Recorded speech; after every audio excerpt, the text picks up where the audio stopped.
Steve, when you began to develop this 5 years ago, what sort of need did you see that existed then that you felt these computers was going to fill? Well, basically, are we actually doing this now? Yeah. Oh, great. The question is really, what is a personal computer? And why is it different than all the other computers that have existed throughout history? Probably the best way to explain that is through an analogy. When you look at the invention of the first electric motor in the late 1800s, it was only possible to build a very large one. And it was very, very expensive, and therefore it could only be cost justified for the most expensive or large applications. And the electric motor really took its next step in proliferation when somebody hooked a long shaft to it and ran it down the center of a factory through a series of belts and pulleys, brought that power down to maybe 15 or 20 individual workstations, thereby cost justifying and sharing that horsepower among some medium-sized applications. But the electric motor really achieved a true proliferation in the society with the invention of the fractional horsepower electric motor. And at that point, the horsepower could be brought directly to where it was needed on a personal scale, cost justified for a small number of things. And we see the same thing, the same evolution if we examine the history of computing. The first computer, ENIAC, in 1946, was designed primarily for weather and ballistic calculations, very large tasks. And the next revolution in computing was in the 1960s with the invention of what's called time sharing. In essence, sharing one of these very large computers with maybe 40 or 50 terminals scattered through a company, and thereby cost justifying it for medium-sized applications. What we think the personal computer industry is about is the invention of the fractional horsepower computer, something that can be cost justified on the personal level, something that weighs 12 pounds that you can throw out the window if you don't like. And it's really changing the way that people interact with computers. There's a one-on-one relationship that develops between one person and one computer. When you use the term a personal computer, you're deliberately avoiding the use of the term home computer, aren't you? Right. We view the home not really as a market yet. We view it more as a location.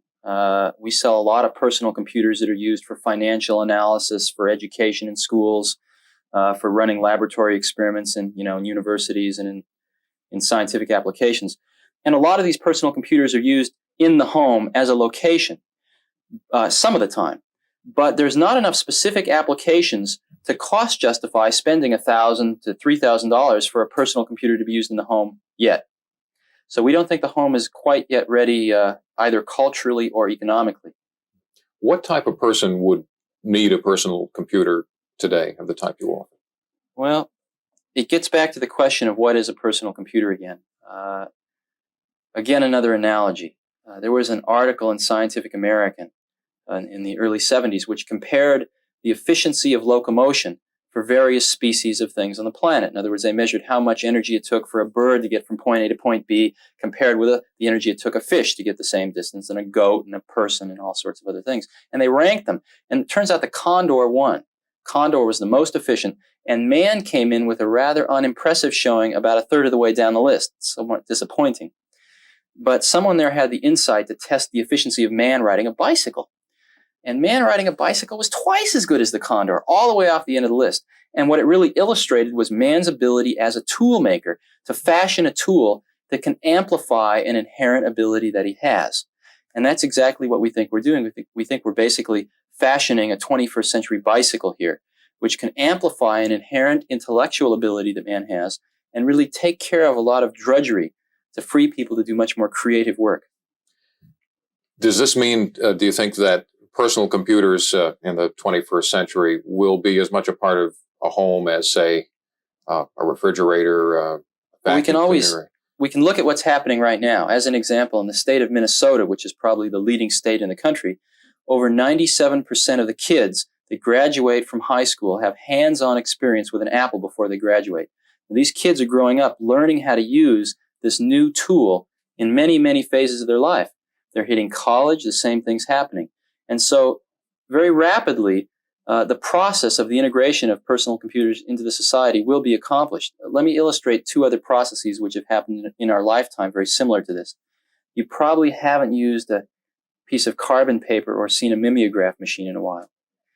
And yet, the first Xerox machine was introduced less than 20 years ago. It'll be 20 years ago next month. And in 20 years, it's radically altered the way that we work. Another process, the HP-35, first scientific handheld calculator, was introduced by Hewlett-Packard in 1972. Well, we all know where that's gone in just 9 years.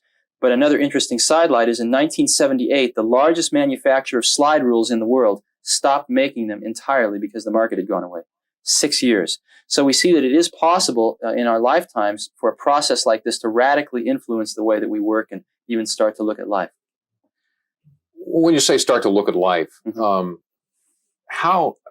where is the impact going to be felt most? In the intellectual process, in the day-to-day living process that is running the household, in terms of the way you spend your leisure time? Is there any way to pinpoint one of those areas as being the most likely to? What we have seen in almost all applications of personal computers that have happened to date, the industry is only 5 years old, but we've shipped, in excess of 150,000 personal computers ourselves. We've seen a dramatic increase in the creativity of people in dealing with a problem. Rather than doing the drudgery, rather than using traditional tools, people are freed to think about the conceptual issues involved and the creative issues involved, and use the computer actually to plow through the drudgery.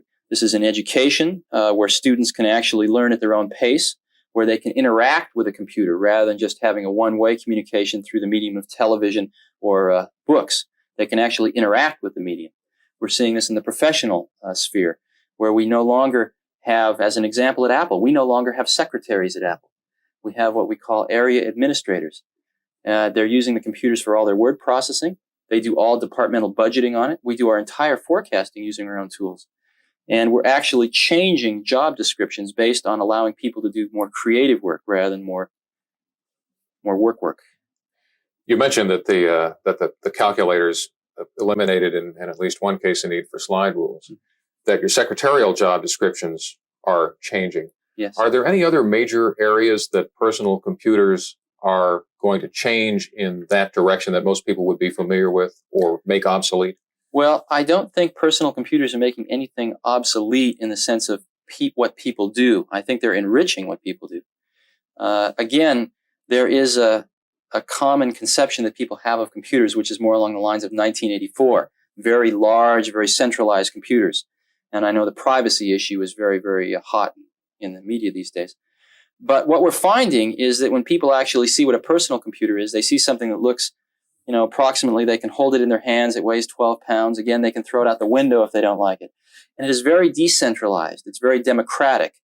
And it's something that completely is almost the opposite of the 1984 conception we have. And what we're finding is it is enriching people's lives. It is freeing people to do things we think people do best. Is there any basis for comparing you to, say, Mattel and Atari, or is that like comparing apples and oranges? We describe our business as really making tools and not toys. And we're really interested in providing that bicycle type of tool to the marketplace. I think some other people are more interested in providing an entertainment value, which is valuable, of course, too, but that's not our business. Is there a difference in your technology as well? There's something happening, actually, in the whole personal computer industry with all the serious competitors. This process of integrating personal computers into the society is going to take maybe 10 years to conclude. And we, of course, want to continue to sell more and more and more computers.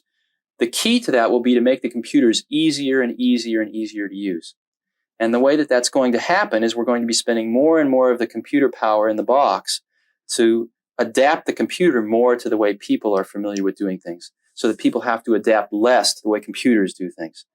And therefore, it will require a more sophisticated computer. That's the paradox in our industry right now. To make a computer simpler to use requires a more sophisticated computer.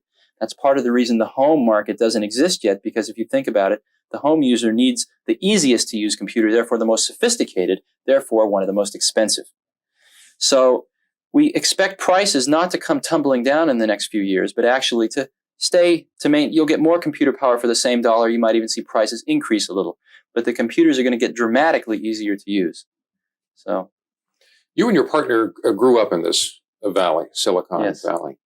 What kind of culture existed here that's led to all of the building that's gone on, all the companies that have been created? This Santa Clara Valley, which we all refer to affectionately as Silicon Valley, is probably one of the finest examples of what I call sort of an entrepreneurial risk culture anywhere in the world. And both my partner Steve Wozniak and I both grew up here. And really some of the people that founded companies around the area, Bill Hewlett and Dave Packard and others, were really our role models, our heroes. And we like to think that we're carrying on that tradition. What is there left for you to do now that you're 25? Your company's gone public. It's worth hundreds of millions of dollars. Well, we don't really feel we've accomplished what we set out to do yet. We've set out to really help lead this process of getting personal computers into the society, and I think ask me in 5 years. Even though you and the video game manufacturers really exist in two different worlds. Yes. Is the fact that children and people in general are becoming so familiar with the use of these video games and the simple computers that go along with them going to make people more aware of personal computers in the future, do you think, and better able to deal with them? Sure. Matter of fact, it's not even only occurring in the video game area. It's occurring, as an example, with an automated bank teller. People are interacting more and more with intelligent devices, whether it be an intelligent game or an intelligent bank teller or whatever. And you're already seeing it in society now. People are becoming more and more familiar with interacting with intelligent electronic devices. And that's changing things culturally. It's a step along the way.